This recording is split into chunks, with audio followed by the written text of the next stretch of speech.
mis dedans, tu t'es empêtré dans des trucs, c'est difficile, t'as pas trouvé à te marier ou t'as pas des enfants comme tu voulais, t'as pas un conjoint comme tu voulais, t'as pas une vie comme tu voulais, malgré tout ce qu'il peut y avoir, le passage sur terre, c'est un bénéfice énorme. Même le dernier des derniers qui est passé sur terre, il a un bénéfice énorme d'être passé ici. Parce que c'est impossible que quelqu'un y vive une vie entière et qu'il n'ait pas fait une fois quelque chose de bien. Et s'il a fait une fois quelque chose de bien, ça suffit. Ça suffit. Il a amorti, comme on dit, le voyage. Il a amorti l'investissement.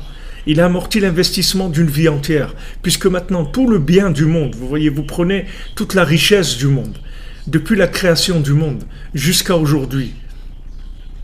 Prenez 5779 ans ou 718 ans de ce monde, 5778 ans de ce monde.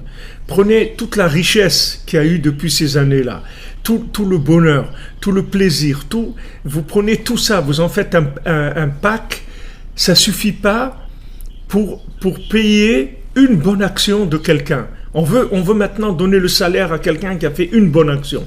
Une bonne action, une fois. Une fois. Il donne 1 euro par jour pour le Mishkan.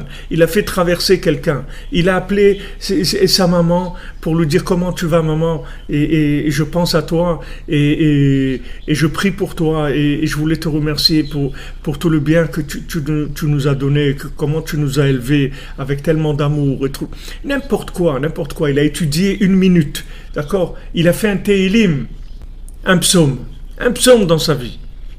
Toute sa vie, il n'a rien fait de bien, il a fait que du mal. Mais une fois, il a fait un psaume. Ce psaume qu'il a dit, ou cette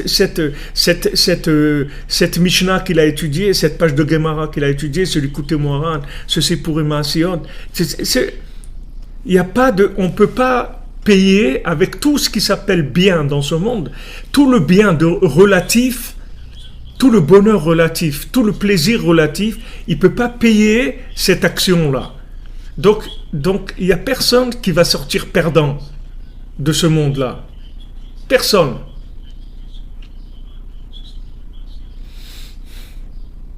Personne. Tout celui qui est venu dans ce monde, il va sortir gagnant. Et particulièrement celui qui a connu Rabbi Nachman, celui qui a entendu une fois un cours de Rabbi Nachman. Une fois dans sa vie, un cours. Ce qu'il va recevoir de ça, c'est du bonheur, du plaisir infini, qui va jamais s'arrêter, quelque chose d'infini, d'immense. Alors à plus forte raison, quand quelqu'un il a écouté 2 cours, et 5, et 10, et 500, et 1000, on peut pas décrire, on peut pas imaginer la richesse et le bonheur de notre vie. Ne regardons pas le côté difficile. Le côté difficile, ne regardons pas ça.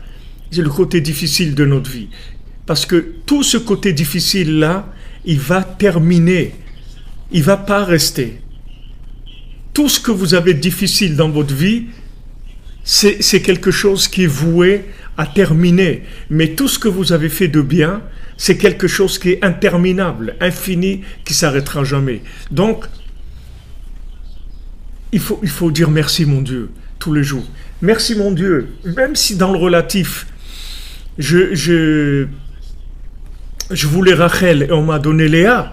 C'est-à-dire que même si Yaakov, il voulait se marier avec Rachel, mais on lui a donné Léa, le résultat, il est bien, il est extraordinaire. Il est extraordinaire. Vous voyez, Yaakov, pourtant Yaakov, c'est la splendeur de la vérité, c'est quelque chose d'inimaginable, le niveau de vérité de Yaakov Avinu. Et pourtant, Yaakov Avinu, il a fallu qu'Hachem il l'embrouille pour lui donner Léa avant Rachel. Il a fallu qu'il l'embrouille.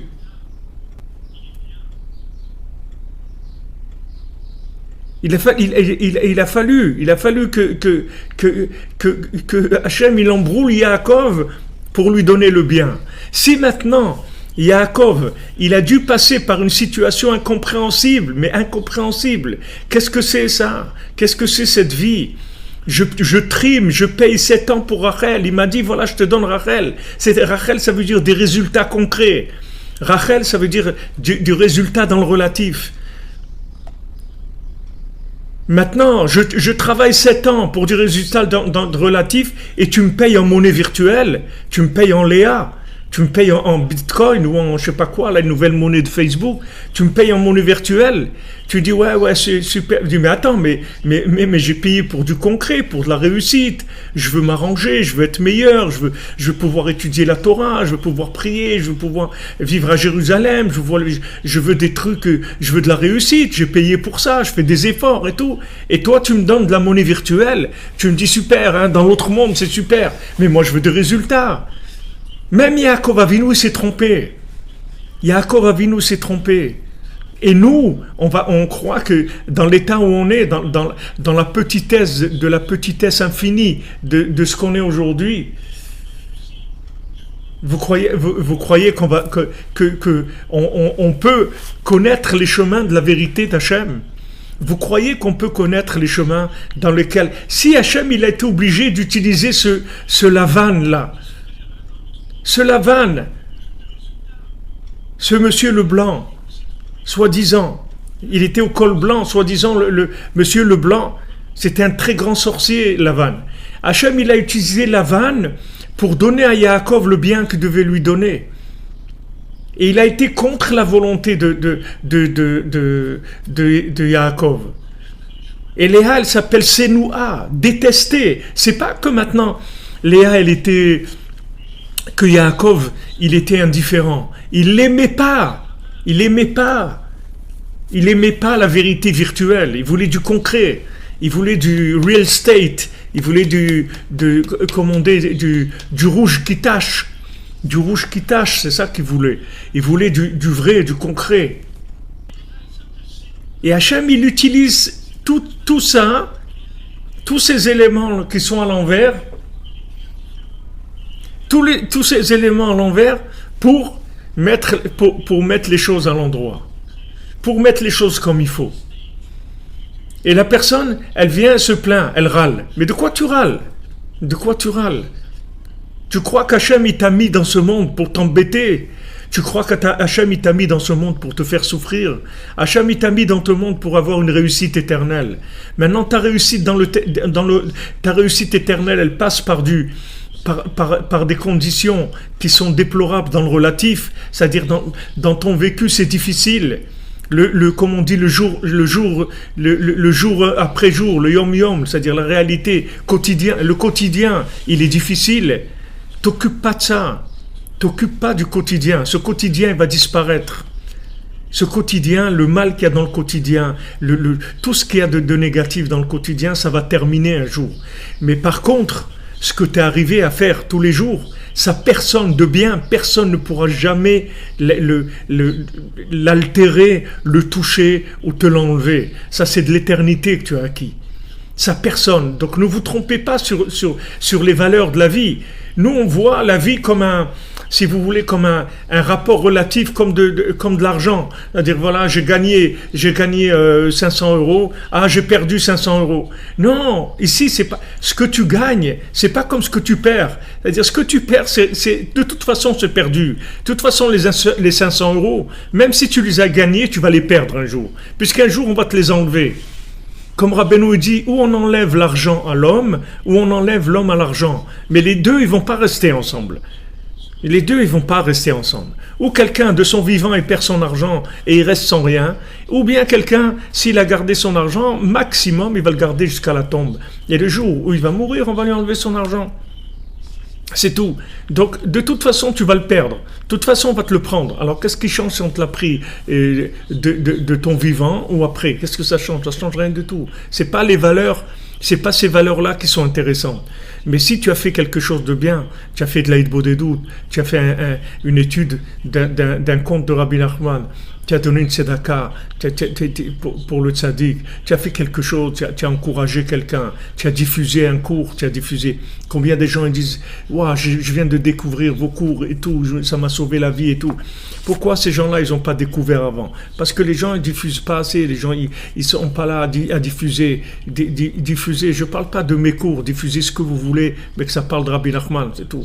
Diffuser des livres, diffuser des enseignements, diffuser des paroles de Rabbi Nachman, parce que celui celui qui entend les paroles de Rabbi Nachman, il est sauvé. Il est sauvé comme Yoshua. Même si Yoshua, c'est un bonhomme à l'envers, plus que tous les Meraglim. Il est beaucoup plus vulnérable que tous les Meraglim. Tous les Meraglim, ce sont des sommités énormes dans l'érudition de la Torah. Il y a personne qui... Rabbeinu dit que les Meraglim, spirituellement, ils étaient plus grands qu'Eretz Israël. Eux-mêmes, individuellement, ils étaient à un niveau spirituel plus grand qu'Eretz Israël. Et toute leur épreuve, c'était de se soumettre à quelque chose de plus petit qu'eux, qui était Eretz Israël. C'était ça leur épreuve. Et le Zohar, il dit pourquoi ils n'ont pas voulu rentrer. Parce qu'ils voulaient être des patrons. Ils étaient des patrons. Et ils ont dit, on va rentrer dans cette terre. Cette terre, elle mange ses habitants. On va plus être patrons. Donc, ils ont pas voulu rentrer. Et Yoshua, un petit bonhomme, un petit nahar, un petit adolescent, un jeune, frivole, léger, light, comme on dit, lui, il a pas de problème parce que Moshe est pris pour lui. Donc, regardez comprenez comment il fonctionne ce monde et investissez là où il faut s'investir. Il ne faut pas se laisser attraper par le rapport logique et relatif de ce monde. Ne regardez pas le côté relatif, parce que le côté relatif, il peut être très désagréable. Yaakov Avinu, il a eu une vie très dure dans le relatif, très très dure. Depuis déjà dans le ventre de sa maman, ça allait à coups de poing avec Esav. Depuis dans le ventre de sa maman. Dès qu'il passait devant une maison d'idolâtrie, Esav voulait sortir pour aller et il donnait des coups de poing et il est sorti le premier. Il voulait être toujours le premier. Il est sorti le premier. Esav. Et il a fallu que Yaakov il lui rachète le droit d'aînesse. Et qu'après l'autre il lui dit voleur. Il dit mais quoi voleur? Je te l'ai acheté. Ouais mais tu m'as acheté dans un moment de faiblesse où j'avais pas mes... Tu as profité de moi. Comme aujourd'hui on dit par harcèlement psychologique. Harcèlement psychologique. Tu m'as fait du harcèlement psychologique. Et harcèlement, je t'ai fait. J'ai demandé est-ce que ça t'intéresse le droit d'aînesse. Tu m'as dit quoi? Qu'est-ce que c'est le droit d'aînesse? L'autre monde, même l'autre monde, il m'intéresse pas. Moi, je veux que ce monde. Je veux du rouge qui tache. Moi, le reste, ça m'intéresse pas. Moi, je veux du relatif. L'absolu, ça m'intéresse absolument pas. Moi, là, qu'est-ce que je fasse avec l'absolu? Qu'est-ce que je veux que je fasse avec l'absolu? Je peux aller à l'épicerie avec le bitcoin. Ça m'intéresse pas. Je veux pas ça. Je veux pas, moi je veux du real estate, du vrai.